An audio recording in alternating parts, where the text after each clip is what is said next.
नमस्कार विद्यार्थियों, आप सभी का आज की मेरी क्लास में हार्दिक स्वागत एवं अभिनंदन।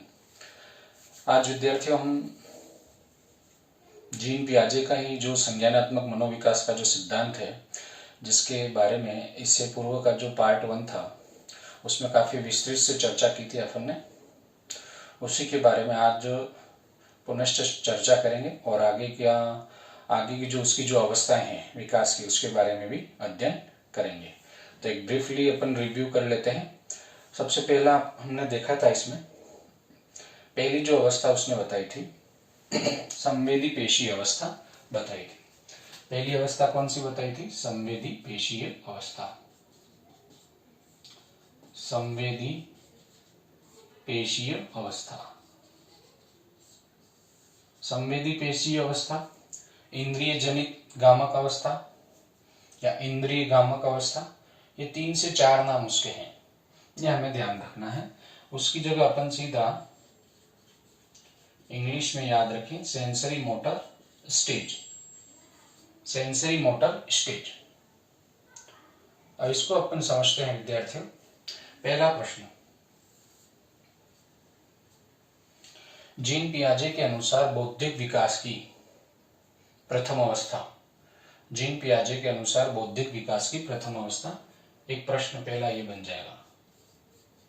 बौद्धिक विकास की प्रथम अवस्था। बौद्धिक विकास की प्रथम अवस्था, पहला प्रश्न। दूसरा, संवेदी पेशी अवस्था का काल, समयावधि कितनी है? समयावधि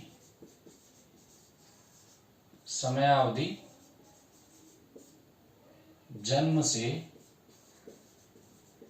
2 वर्ष तक। 2 प्रश्न हो गए।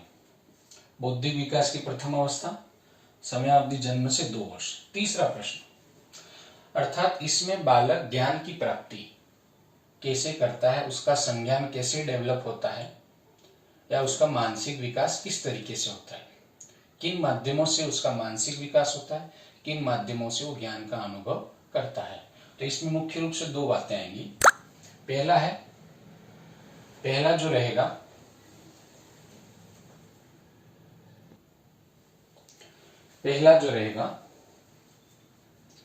पहला तो आ जाएगा इंद्रियों से प्राप्त अनुभव। पहला, जिससे वो ज्ञान की प्राप्ति करता है, इंद्रियों से प्राप्त अनुभव। और दूसरा, गामक क्रियाएं।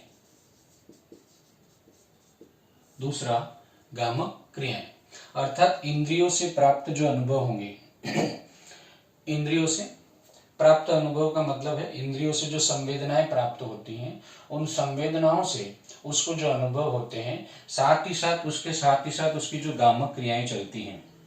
गामक क्रियाएं चलने का मतलब शरीर में जो हलचल होती है, शरीर के अंगों में जो गति करता है। कभी किसी वस्तु को पकड़ना है, एक स्थान से दूसरे स्थान घुटनों के बल जाना है, लड़खड़ाते हुए जाना है, अपने शरीर को घसीटते हुए जाना है, वस्तुओं को पकड़ना, उन्हें स्पर्श करना, मुंह में डालना, उन्हें निगलना। तो ये विभिन्न प्रकार की जो शारीरिक गतिविधियां अपनी उम्र के अनुसार जो करता है, उसी के माध्यम से। और इंद्रियों से जो संवेदनाएं कहां से प्राप्त होंगी? इंद्रियों से प्राप्त जो संवेदनाएं, उन संवेदनाओं से जो अनुभव प्राप्त होगा, इन दोनों के माध्यम से वो बाहरी जो संसार है, बाहरी जो वातावरण है, आसपास का जो वातावरण है, उसका ज्ञान प्राप्त करता है, या उसका अनुभव करता है, या बाह्य संसार की खोज करता है।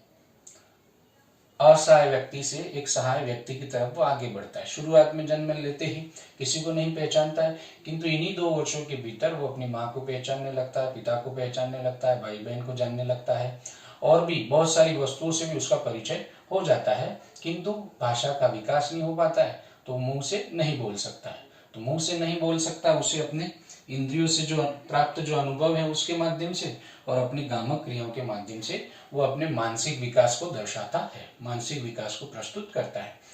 तो ब्रीफली आपको ध्यान रखना, इंद्रियों से प्राप्त अनुभव और गामक क्रियाओं के माध्यम से वो क्या करेगा, संज्ञान की प्राप्ति करेगा।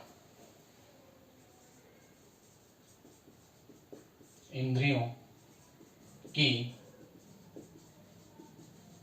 संवेदनाओं व गामक क्रियाओं से प्राप्त अनुभवों का संयोजन कर वातावरण की खोज करता है या वातावरण के प्रति अपनी समझ विकसित करता है। इंद्रियों की संवेदना जैसे आंख का काम क्या है, देखना। कान का काम क्या है, सुनना। त्वचा का काम क्या है, स्पर्श करना।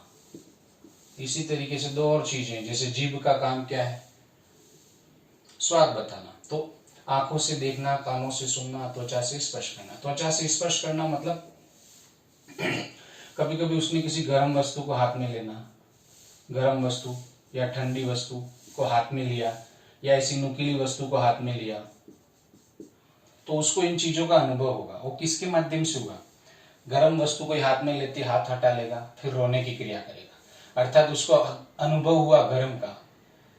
बोल के बता नहीं सकता है, तो उसने रो के उसको बताया। रो के बताया मतलब गामक क्रिया की, रोने की क्रिया की उसने। उसी तरीके से ठंडी वस्तु पे हाथ लगाया तो उसका भी रिएक्शन वो करेगा। रिएक्शन का माध्यम क्या होगा, अपनी जो संवेदना है, अपनी जो इंद्रियां हैं और अपनी जो गामक क्रिया, उन्हीं के माध्यम, शरीर की जो सामान्य क्रियाएं होंगी उसके माध्यम से बताता है। कोई नुकीली वस्तु पकड़ ली तो भी रोने लग जाएगा। अब धीरे धीरे इन वस्तुओं को पहले से ही देख लेगा तो उससे दूर होता जाएगा। इन चीजों के बारे में उसको सामान्य सा ज्ञान हो गया। कल अपन ने पहले वाले पार्ट में देखा था, जैसे दिए का जलना है, वहां हाथ लगा देता है वो, तो फिर दोबारा से उस दिए के पास नहीं जाता है, तो उसको उसका अनुभव हो जाता है। तो त्वचा के माध्यम से काफी चीजों का अनुभव उसको होता है। सुनना है तो धीरे धीरे बालक जैसे ही 6 महीने लगभग का हो जाता है, फिर वो ध्वनि का अनुकरण करने लगता है। कोई ध्वनि उसको कोई बुला रहा है, अर्थात 6 महीने तक तो वो अपने नाम को भी जानने लग जाता है, अर्थात ये पार्टिकुलर जो नाम है वो उसका है। तो जैसे ही उसके नाम की ध्वनि सुनेगा वो क्रियाएं करने लग जाएगा, अपने हाथ पैर हिलाने लग जाएगा, थोड़ा खुशी का अनुभव करेगा। तो इस तरीके से जीवन के 2 वर्ष शॉर्ट एंड स्वीट समझिए, अपनी संवेदनाओं और अपनी पेशी क्रियाओं के माध्यम से आसपास के वातावरण के प्रति अपनी समझ विकसित करता है। इस तरीके से संवेदी पेशी अवस्था में जन्म से 2 वर्ष में बालक बाह्य संसार का अनुभव करता है। यह हमें ध्यान रखना है। प्रश्न यदि ऐसा पूछा जाए, संवेदी पेशी अवस्था ज्ञान की प्रथम अवस्था, बौद्धिक विकास की प्रथम अवस्था, समयावधि जन्म से 2 वर्ष, इंद्रियों से प्राप्त अनुभव और गामक क्रिया, इन दोनों के माध्यम से बाह्य संसार का अनुभव करता है। अर्थात बौद्धिक विकास की वह अवस्था जिसमें बालक अपनी इंद्रिय जनित संवेदनाओं एवं गामक क्रियाओं से प्राप्त अनुभवों के संयोजन के माध्यम से वो वातावरण के प्रति समझ विकसित करता है। ये प्रश्न आपसे पूछा गया, ऐसी कौन सी अवस्था है वो, तो ऐसी अवस्था होगी संवेदी पेशी अवस्था, जो विकास की प्रथम अवस्था है। ये हमें ध्यान रखना है। यहाँ पे बिल्कुल एक जो असहाय बालक है वो 2 वर्ष के भीतर ही कैसा हो जाता है, गतिशील, अर्धभाषी और चतुर प्राणी बन जाता है। वो गतिशील, अर्धभाषी और चतुर प्राणी के रूप में वो विकसित होता है जन्म से 2 वर्ष के भीतर। और जैसा पहले बताया था मैंने, 18 महीने के बाद से ही 18 माह से क्रमशः उसमें वस्तु स्थायित्व विकसित होता है। वस्तु स्थायित्व विकसित होता है, अर्थात इससे पहले क्या था कि कोई वस्तु उसके सामने है, तब तक ही उसे यह जानकारी थी कि उस वस्तु का अस्तित्व है। वस्तु को हटाते ही उसके लिए उसका अस्तित्व खत्म हो जाता है। किंतु अब धीरे धीरे क्या होगा, वस्तु के स्थायित्व को समझने लगता है, अर्थात अब वो यह भी जानने लग जाता है कि कोई वस्तु उसके सामने से हटा दी गई है, इसका मतलब वो संसार से ही खत्म हो गई, ऐसा नहीं। वो वस्तु, उस वस्तु का अस्तित्व अभी भी है किंतु उसके सामने से हटा दी गई है। तो अपन 18 महीने के बाद जब भी बालक का कोई खिलौना है या कोई वस्तु जिससे वो खेल रहा है उसको हम छिपा देते हैं या चिड़िया ले गई ऐसे कहते हैं, तो तब वो बार बार अगल बगल में, अपने अगल बगल में या इधर उधर वो झांकता है, उसको ढूंढने के लिए इधर उधर ढूंढता रहता है। तो वस्तु स्थायित्व का क्रमशः विकास होता है। किंतु यदि आपसे प्रश्न पूछा जाए वस्तु स्थायित्व किसकी विशेषता है, किस अवस्था की विशेषता है, तो ये जो दूसरी अवस्था आएगी पूर्व संक्रियात्मक अवस्था, उसी की विशेषता रहेगी। दो तरीके से प्रश्न बन सकता है, वस्तु स्थायित्व किस अवस्था की विशेषता है, पूर्व संक्रियात्मक अवस्था की विशेषता है। दूसरा प्रश्न इस तरीके से बन सकता है कि जीन पियाजे द्वारा प्रतिपादित बौद्धिक विकास की वह अवस्था जिसमें वस्तु स्थायित्व क्रमशः बढ़ता है, अर्थात वस्तु स्थायित्व क्रमशः विकसित होता है। ऐसी कौन सी अवस्था है जिसमें वस्तु स्थायित्व क्रमशः विकसित होने लगता है, तो कौन सी अवस्था हो जाएगी, संवेदी पेशी अवस्था। और वस्तु स्थायित्व किसकी विशेषता है, पूर्व संक्रियात्मक, अर्थात पूर्ण रूप से विकसित आफ्टर 2 years होता है। ऐसा एनसीईआरटी की बुक्स में स्पष्ट लिखा हुआ है, तो हमें उसी को फॉलो करना है। वस्तु स्थायित्व को वस्तु स्थैर्य भी कह सकते हैं। वस्तु स्थैर्य, वस्तु स्थायित्व,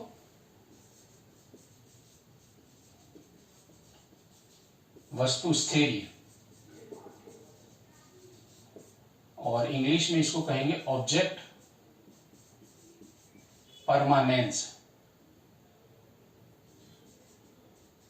ऑब्जेक्ट परमानेंस। तो ये 3 से 4 बातें इस अवस्था की मुख्य जो थी मैंने आपको बता दी। अब नेक्स्ट अपन शुरू करते हैं, कौन सी अवस्था आ जाएगी, इसके बाद जो अवस्था आएगी पूर्व संक्रियात्मक अवस्था। हाँ विद्यार्थियों, अब अपन देखेंगे आगे दूसरी अवस्था जो है पूर्व संक्रियात्मक अवस्था। पूर्व संक्रियात्मक अवस्था, प्रश्न पहला, बौद्धिक विकास की दूसरी अवस्था। एक प्रश्न ये हो गया। और पहली जो अपन ने पढ़ी थी संवेदी पेशी अवस्था, उसका संबंध विकास की शेष अवस्था से, ये नोट कर लिया। पहला प्रश्न, बौद्धिक विकास की दूसरी अवस्था पूर्ण संक्रियात्मक अवस्था है। अब पूर्ण संक्रियात्मक अवस्था विकास की कौन सी अवस्था से संबंधित है, पूर्व बाल्यावस्था। पूर्व बाल्यावस्था, ये हमें ध्यान रखना है।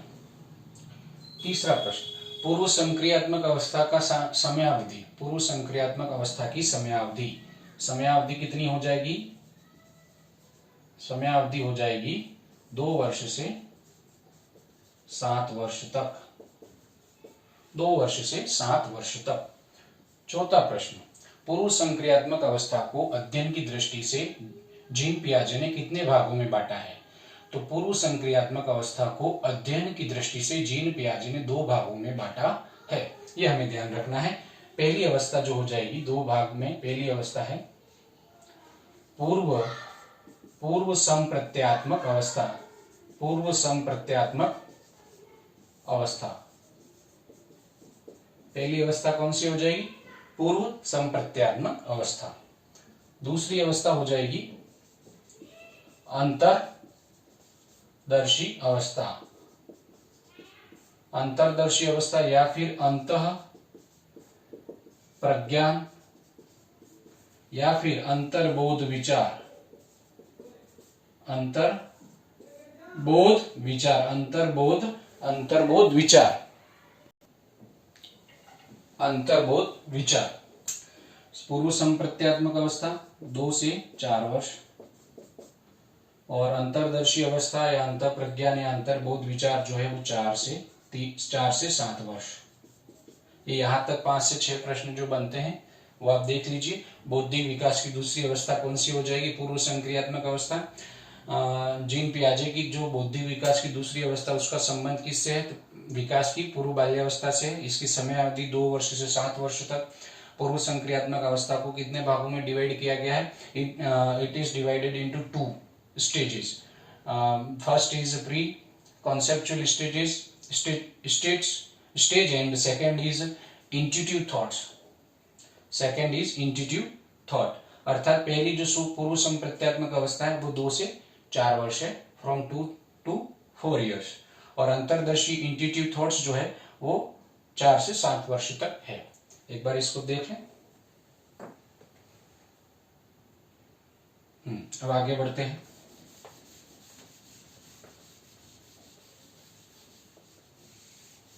इसी अवस्था में आगे बढ़ते हैं हम अपन फटाफट।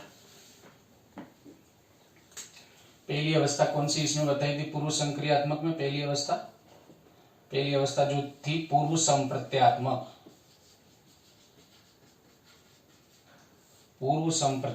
अवस्था। पूर्व संप्रत्यात्मक अवस्था में कुछ बातें आपको ध्यान रखने वाली हैं।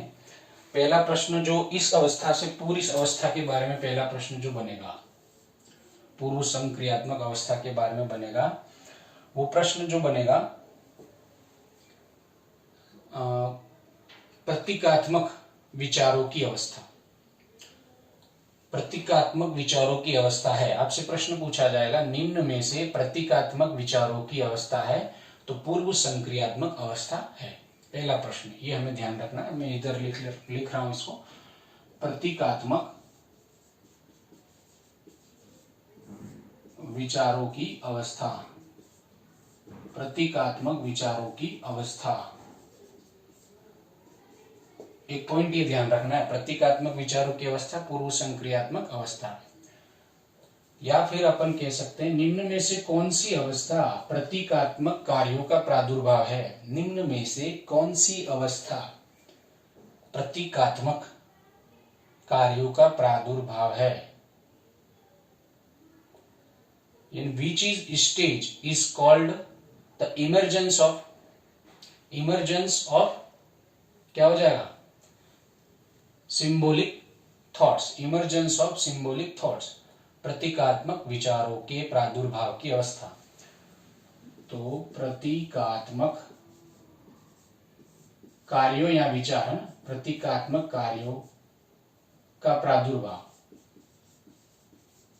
ये हमें ध्यान रखना है। इमर्जेंस ऑफ सिंबॉलिक फंक्शंस, ये हमें ध्यान रखना है। दो विशेषताएं इसकी होगी। पूर्व संप्रत्यात्मक अवस्था में देखते हैं अपन। पूर्व संप्रत्यात्मक अवस्था क्या लिखा हुआ है? संप्रत्यात्मक अवस्था, संप्रत्यय से पहले की अवस्था, ऐसी अवस्था जिसमें संप्रत्ययों का निर्माण शुरू होगा। अब संप्रत्ययों का निर्माण कैसे शुरू होगा? 2 वर्ष का बालक है, चलना फिरना कर सकता है, धीरे धीरे भाषा का विकास भी उसमें हो रहा है। तब उसमें आसपास के वातावरण को जानने की बहुत उत्सुकता होती है। और उत्सुकता के साथ जो जो चीजें उसके सामने नहीं आती जाएंगी उन चीजों के बारे में फटाफट प्रश्न करता जाएगा। अर्थात जो जो प्रतीक उसको दिखाई देंगे, चाहे वो वस्तु के रूप में हो, चाहे मतलब सजीव के रूप में हो या निर्जीव के रूप में हो, चाहे वो वस्तुएं हो या कोई व्यक्ति हो, उनके बारे में वो प्रश्न करता जाएगा। और प्रश्नों का माध्यम क्या होगा? प्रश्न जो पूछता है वो किसके माध्यम से पूछता है? प्रतीकों व चिन्हों के माध्यम से। अर्थात उसका जो विकास होता जाएगा वो प्रतीकों व चिन्हों के माध्यम से होता जाएगा। वो क्या करेगा? जैसे माँ शब्द है, अपन थोड़ा सा समझते हैं। माँ शब्द है तो इस माँ शब्द को पार्टिकुलर उस महिला से, उस औरत से जोड़ता है जिसका स्तनपान उसने किया है, जो उसकी देखभाल करती है, जो उसका पालन पोषण करती है। ठीक है। अब घर में किसी उसके कोई बड़े भाई बहन होंगे, उनका कोई नाम होगा तो उन नामों को उनके साथ वो जोड़ने लगेगा। कुछ वस्तुएं हैं, जैसे उसने अपन ने कोई वस्तु उसको बताई, कोई वस्तु मतलब जैसे उसको कहा ये पेन मान लो पेन पड़ा हुआ है, ये पेन और वस्तु सामने, पेन नामक जो वस्तु, अर्थात ये पेन है, इस पेन को दिखा के हम कहेंगे ये पेन है, इस तरीके से। अर्थात उसने बाहर कोई कुत्ता देखा तो कुत्ते के बारे में पूछेगा ये क्या है, बाहर कोई गाय देखी, गाय के बारे में पूछेगा ये क्या है। अर्थात आसपास की जितनी भी भौतिक वस्तुओं के बारे में वो प्रश्न पूछता जाता है।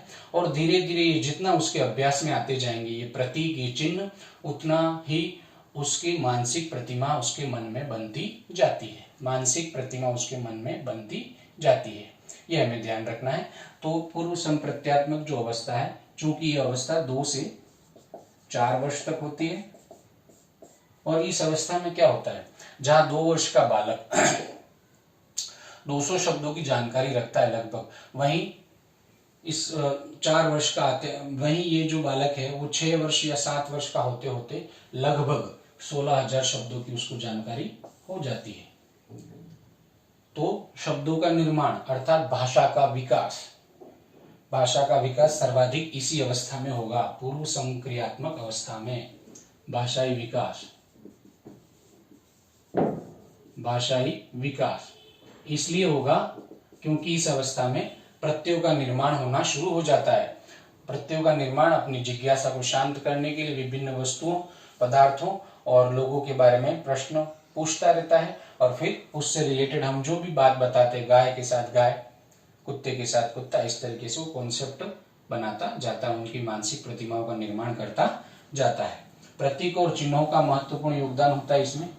उसका जो चिंतन होता है भाषाई विकास के लिए, या भाषा का विकास या चिंतन का जो आधार है, उसके विचार करने का जो आधार वो प्रतीक और चिन्ह होते हैं, ये हमें ध्यान रखना है। अब आगे देखेंगे, ये जो पूर्व संप्रत्यात्मक अवस्था है, इस अवस्था की 2 मुख्य विशेषताएं कहें या फिर इसकी 2 कमियां कहें, ये आपको ध्यान रखना है। जो बहुत बार प्रश्न यहां से पूछा गया, अहम केंद्रवाद।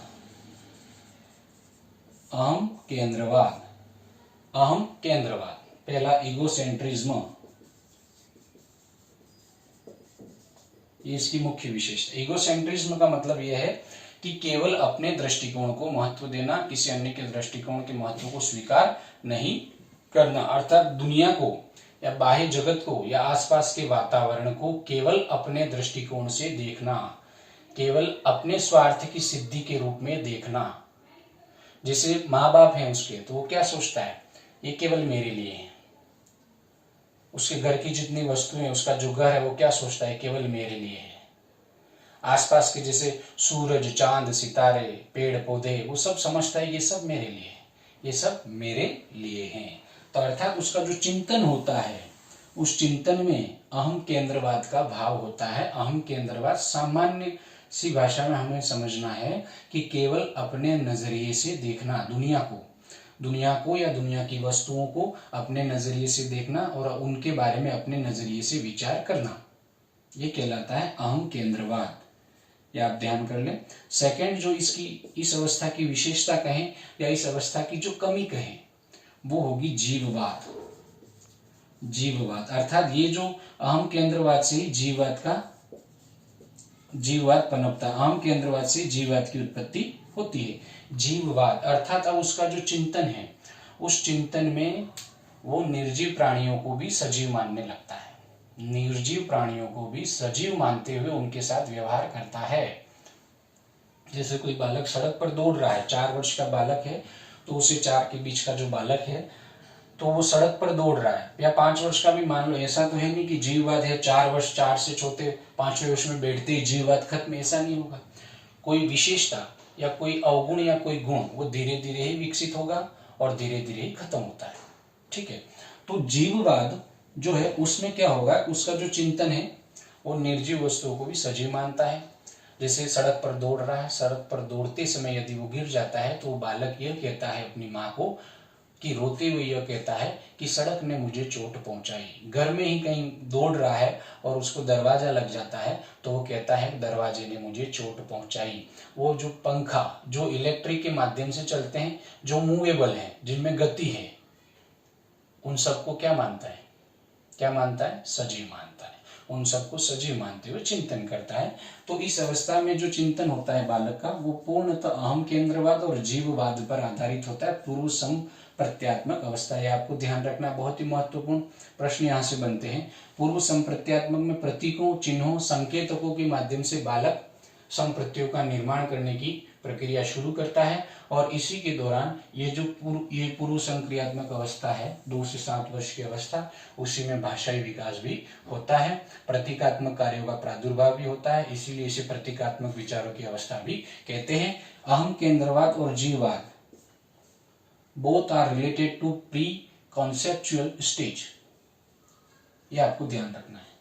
ये दोनों पूर्व संप्रत्यात्मक अवस्था की महत्वपूर्ण विशेषताएं ये आप ध्यान रखें। तो ये हो गया पूर्व संप्रत्यात्मक अवस्था। इसकी दो महत्वपूर्ण विशेषताएं भी अपन ने देख ली। इधर ओवरऑल देखा जाएगा, यदि यहां से प्रश्न नहीं बनता है, पूछ लिया जाए अहम केंद्रवाद जीववाद किस अवस्था की विशेषता है, ये ऑप्शन में नहीं है, तो अपने को पूर्व संक्रियात्मक अवस्था ही करना है, क्योंकि इसमें 2 से 7 वर्ष पूरा आ गया। तो ये थोड़ा सा आप ध्यान रखें, अहम केंद्रवाद और जीववाद दोनों पूर्व संप्रत्यात्मक अवस्था से जुड़े हुए हैं। पूर्व संप्रत्यात्मक अवस्था 2 से 4 वर्ष। अब बालक में धीरे धीरे भाषाई विकास शुरू हो गया है और उसके जो संकेतक हैं उन संकेतों को वो संज्ञा मिल गई है, अर्थात अब उसने पार्टिकुलर किसी संकेत, जैसे पुस्तक है तो पुस्तक को किताब या पुस्तक कहना सीख लिया है, पेन को पेन या कलम कहना सीख लिया है, गाय को गाय कहना सीख लिया है, कुत्ते को कुत्ता कहना सीख लिया। उसकी इमेजेस, मानसिक प्रतिमाओं का निर्माण शुरू हो गया है। क्यों हो गया? क्योंकि उत्सुकतावश वो हर वस्तु के बारे में प्रश्न पूछता जा रहा है और उसका जो चिंतन है 2 से 4 वर्ष का जो चिंतन है, उस चिंतन में अहम केंद्रवाद है, अपने आप को केंद्रित मानते हुए, इस पूरी परिधि में अपने आप को केंद्रित मानते हुए वो विचार कर रहा है। आत्म केंद्रितता भी इसको कह सकते हैं, और इंग्लिश का वर्ड आप याद रखें ईगोसेंट्रिज्म। और उसके चिंतन में जीववाद भी है, निर्जीव में भी सजीव की कल्पना कर रहा है, ये आपको ध्यान रखना है। अब जो आती है अवस्था कौन सी आती है? अंतः प्रज्ञान अवस्था। अंतः प्रज्ञान अवस्था, अंतः प्रज्ञान अवस्था में क्या होगा? 4 से 7 वर्ष की अवस्था जो है वो अंतः प्रज्ञान अवस्था होती है। 4 से 7 वर्ष की अवस्था अंतः प्रज्ञान होती। इसमें भी वो प्रश्न पूछता है आकाश नीला क्यों है, पेड़ पौधे हरे कैसे, मतलब ये कोई वस्तु जैसी है वैसी क्यों है, ये प्रश्न पूछता है। किंतु उसके जवाब में हम जैसा भी उसको, उसके प्रत्युत्तर में हम उसको जैसा भी जवाब दें, जैसी भी सूचना दें, जैसी भी जानकारी दें, उसको वो वैसी स्वीकार कर लेता है। अर्थात हमारे द्वारा दिया गया जवाब, उसके द्वारा पूछा गया प्रश्न और हमारे द्वारा दिया गया जवाब, उस जवाब से वो संतुष्ट हो जाता है, चाहे हमने वो जवाब सही दिया हो या गलत दिया हो। तो यहाँ पे उसका जो चिंतन है, चिंतन तो है, चिंतन है, किंतु उस चिंतन में तर्क का अभाव है। किसका अभाव है? तर्क का अभाव है, विलोमीयता का अभाव है। चिंतन किया किंतु तर्कपूर्ण चिंतन नहीं है, क्रमबद्ध तर्कपूर्ण चिंतन का उसमें अभाव पाया जाता है। हमारे द्वारा जो उत्तर दिया जाएगा उसको स्वीकार कर लेता है। अर्थात जैसे हमने कोई जवाब दिया तो पलट के उस जवाब पर पलट के प्रश्न नहीं करता है, पलटावी गुण का अभाव और चिंतन में तर्क का अभाव। किस अवस्था में? अंतः प्रज्ञान अवस्था में। और यहाँ पे उसका जो चिंतन है, कोई प्रश्न उससे पूछे जाएंगे तो यहाँ पे उसका जो चिंतन है अंतः प्रज्ञान अवस्था का, पार्टिकुलर 4 to 7 ईयर्स के बीच में उसका जो चिंतन है वो चिंतन होता है केंद्रीकरण, केंद्रीकरण वाला चिंतन होता है। उस चिंतन की विशेषता होती है केंद्रीकरण। जैसे पूर्व संप्रत्यात्मक अवस्था में चिंतन की विशेषता क्या होती है? अहम केंद्रवाद और जीववाद होती है। वैसे ही यहाँ पे होता है केंद्रीकरण, सेंट्रेशन। अर्थात उसको किसी वस्तु या घटना के बारे में कोई प्रश्न किया जाएगा या कोई बात उसको पूछी जाएगी तो केवल वो कि उस वस्तु या उस घटना की पार्टिकुलर किसी एक विशेषता या एक पक्ष को ही ध्यान में रखकर वो चिंतन करता है। किसी वस्तु या घटना के परिप्रेक्ष्य में यदि उससे प्रश्न पूछा जाता है तो वो केवल उस वस्तु या उस घटना के किसी एक पक्ष या किसी एक विशेषता को ध्यान में रखकर चिंतन करता है। उसी को कहते हैं केंद्रीकरण। उसका जो चिंतन है वो विकेंद्रीकृत नहीं होता है, अर्थात किसी वस्तु या किसी घटना से जुड़े हुए विभिन्न तत्वों या विभिन्न एकांशों या उससे रिलेटेड विभिन्न बातों पर वो ध्यान केंद्रित नहीं करता है, विभिन्न विशेषताओं को ध्यान नहीं रखता है। केवल कोई एक विशेषता जो एक सामान्य है या एकदम से दिख जाती है, ऐसी कोई विशेषता को ही केंद्रीकृत करते हुए अपना चिंतन करता है। ये कहलाता है सेंट्रेशन। प्रश्न पूछा जाएगा अंतः प्रज्ञान अवस्था में चिंतन कैसा होता है? अंतः प्रज्ञान अवस्था में चिंतन कैसा होता है? तो अंतः प्रज्ञान अवस्था में चिंतन का आधार क्या होता है? सेंट्रेशन। चिंतन का आधार क्या है? सेंट्रेशन। अंतः प्रज्ञान अवस्था में जो चिंतन होता है उसकी विशेषता क्या है? तो पहली विशेषता केंद्रीकरण। पहली विशेषता केंद्रीकरण, या उसकी कमी भी इसको कह सकते हैं अपन। तो कमी, तो अब कमी के रूप में यदि प्रश्न पूछा जाए अंतःप्रज्ञान अवस्था में चिंतन के क्या दोष है, अंतःप्रज्ञान अवस्था में चिंतन के क्या दोष है, तो तब अपन कहेंगे कि इसमें विकेंद्रीकरण का अभाव है। क्या कहेंगे? विकेंद्रीकरण का अभाव है, अर्थात किसी वस्तु या घटना के समस्त पहलुओं या तत्वों को वो ध्यान में नहीं रखता है, अपितु किसी एक विशेषता या एक पक्ष को ध्यान में रखता है। कमी के रूप में देखा जाए तो विकेंद्रीकरण का अभाव है, और अंतःप्रज्ञान अवस्था 4 से 7 वर्ष की अवस्था में जो चिंतन है उसकी विशेषता क्या है? केंद्रीकरण। और दूसरी विशेषता क्या है? दूसरी विशेषता कहें या कमी कहें तो तर्क का अभाव, उसके चिंतन में तर्क का अभाव होता है, यह हमें ध्यान रखना है। उसके चिंतन में तर्क का अभाव है, उसके चिंतन में विकेंद्रीकरण का अभाव है। दो बातें आपको ध्यान रखनी है, पूर्व संक्रियात्मक अवस्था कहें या अंतःप्रज्ञान अवस्था कहें। पूर्व संक्रियात्मक या अंतःप्रज्ञान अवस्था में जो चिंतन बालक के द्वारा किया जाता है उसमें उसकी विशेषता क्या है? तो विशेषता के रूप में या कमी जो भी कहें अपन, प्रश्न जैसा पूछा जाए तो इस पूरी अवस्था में या पार्टिकुलर इस अवस्था से पूछा जाए या इस अवस्था का होगा तो भी उसमें वो कमी तो है। तो पूर्व संक्रियात्मक अवस्था में जो चिंतन होता है उस चिंतन की मुख्य विशेषताएं या कमियां, या अंतःप्रज्ञान से रिलेटेड प्रश्न पूछा जाए कि अंतःप्रज्ञान अवस्था में जो चिंतन होता है या जो विचार करता है बालक, उसकी क्या विशेषताएं होती है। पहला अपन ने लिख दिया था केंद्रीकरण, पहला क्या लिखा? केंद्रीकरण। दूसरा विलोमीयता का अभाव, विलोमीयता का अभाव। तीसरा तर्क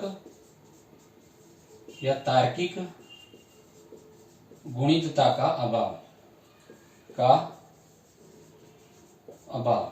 चौथा संरक्षण का अभाव। ये तीनों ही अभाव होते हैं उसमें। मुख्य विशेषता ये होगी केंद्रीकरण। और यूं और देखा जाए, यूं और लिखना चाहे अपन तो विकेंद्रीकरण का भी अभाव, विकेंद्रीकरण का अभाव। ठीक है विद्यार्थियों, जैसे केंद्रीकरण को अपन देख लेते हैं। मैंने बताया था आपको पूर्व में कि जैसे 2 गिलास लिए, एक गिलास लंबा है, ऊंचाई में अधिक है, एक गिलास चौड़ाई में अधिक है। अब यदि उसमें संरक्षण का गुण होता, उसके चिंतन में संरक्षण तर्क और विलोमीयता होती, उसके चिंतन में संरक्षण तर्क या विलोमीयता होती, तो निश्चित रूप से उसको ये पता होता कि एक पात्र जो ऊंचाई में है, एक पात्र जो है वो ऊंचाई में अधिक है और एक पात्र जो है वो चौड़ाई में अधिक है। ये बात उसको पता होती, यदि उसमें तर्क, संरक्षण और विलोमीयता का गुण होता। तो अब उसको पता नहीं, अब इसने तो 2 गिलास रखे, हमने एक को सेंट्रलाइज कर लिया, ये बड़ा है, यानी एक ही विशेषता को देखा, उसकी ऊंचाई को देख लिया, किंतु उसने उसके पास ही दूसरा पक्ष था, अन्य जो बातें थी कि ये दूसरा जो गिलास है वो चौड़ाई में अधिक है, ये ऊंचाई में अधिक है, तो क्या ये चौड़ाई में अधिक है, इस चीज को उसने नकार दिया। उसने एक ही बात देखी, ये ऊंचाई में अधिक है। अब दोनों में 200 ml दूध डाला बराबर मात्रा में, अब उसके सामने अपन रख देते हैं तो वो क्या कहेगा? उसने देखा कि ये गिलास जो है इसमें जो दूध है वो ऊंचाई में अधिक है, बस इसको उसने कह दिया ये दूध ज्यादा है। किंतु यहाँ पे उसने चिंतन नहीं किया, अर्थात उसका चिंतन कैसा है? केंद्रीकृत है, घटना के अन्य पहलू पे ध्यान नहीं दिया। यहाँ उसने नहीं देखा कि यहाँ जो गिलास है उसकी परिधि अधिक है, उसकी चौड़ाई अधिक है, तो यहाँ जो दूध डाला गया उसकी चौड़ाई अधिक है, तो यहाँ जो दूध है उसकी ऊंचाई अधिक है। दूध तो उतना ही डाला है दोनों में, तो दोनों में जो वस्तु डाली गई है, दोनों का जो द्रव्यमान है वो बराबर है, वो उसको पता नहीं है। दोनों के आयतन में अंतर है, तो एक ही देखा उसने ऊंचाई वाला पक्ष और कहने लगा कि ये इसमें दूध ज्यादा है। तो हम कहेंगे ये जो उसने चिंतन किया यहाँ पे और जवाब दिया कि इसमें दूध ज्यादा है, तो ये चिंतन क्या बताता है कि उसका जो चिंतन है किस पे आधारित है? केंद्रीकरण पे आधारित है। ये चिंतन बताता है कि उसमें विलोमीयता का अभाव है, ये चिंतन बताता है कि उसमें तर्क का अभाव है, ये चिंतन बताता है कि उसमें संरक्षण का अभाव है। और ये चिंतन बताता है कि उसमें विकेंद्रीकरण का भी अभाव है। इस तरीके से आप समझेंगे। मैंने आपको केंद्रीकरण समझा दिया, संरक्षण क्या है या तर्क क्या है वो भी आपको समझा दिया, और विकेंद्रीकरण का मतलब होगा, ये चौथी अवस्था में विकसित होगा। विकेंद्रीकरण का मतलब होगा किसी घटना या वस्तु के समस्त आयामों को ध्यान में रखते हुए किसी निष्कर्ष पर पहुंचना। केंद्रीकरण हो गया। अब देखते हैं अपन विलोमीयता। विलोमीयता को कहते हैं पलटावी गुण, अर्थात 4 से 7 वर्ष या पूरी इस 2 से 7 वर्ष में जो चिंतन करता है उसमें क्या अभाव होता है, विलोमीयता का अभाव, पलटावी गुण का अभाव होता है। जैसे लिखा 2 गुना 3 बराबर 6 होते हैं, तो 3 गुना 2 बराबर कितने होंगे, वो जवाब नहीं दे पाएगा। मोहन की बहन का नाम सीता है, तो सीता के भाई का क्या नाम, नहीं बता पाएगा। भारत देश की राजधानी दिल्ली है, तो दिल्ली किस देश की राजधानी है, नहीं बता पाएगा। यदि वो नहीं बता पाता है पलटावी गुण, जहां अपन ने प्रश्न किया, प्रश्न का जो उत्तर है उस उत्तर से फिर हमने प्रश्न किया, यानी चिंतन का जो मानसिक या प्रारंभिक बिंदु है उस प्रारंभिक बिंदु पे वापस पहुंचना।